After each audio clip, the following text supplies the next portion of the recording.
Berikutnya, Saudara Presiden Joko Widodo melakukan kunjungan kerja ke kota Binjai, Sumatera Utara pada pagi tadi. Salah satu lokasi yang didatangi Presiden Jokowi adalah pasar tradisional Brahrang Binjai.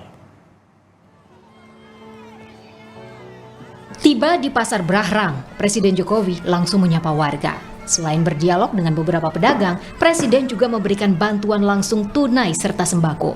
Presiden juga mengecek langsung harga bahan pokok seperti bawang dan cabai. Presiden Jokowi menilai harga bahan pokok di Binjai masih normal.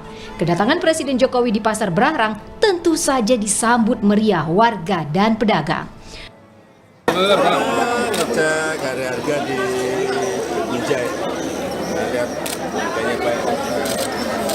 Kayak bawang merah ada yang 20.000, ada yang 22.000, harga itu baik karena di Jawa saya ingat 24 sampai 26. Masih normal ya? Baik, harganya baik. Di Jawa 24, 26, di sini 20, 22, baik.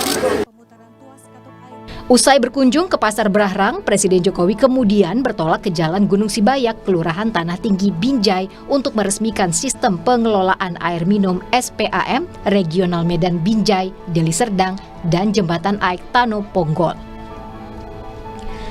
Dengan kapasitas 1.100 liter per detik, sistem pengelolaan air minum ini diharapkan bisa dinikmati sekitar 440.000 jiwa.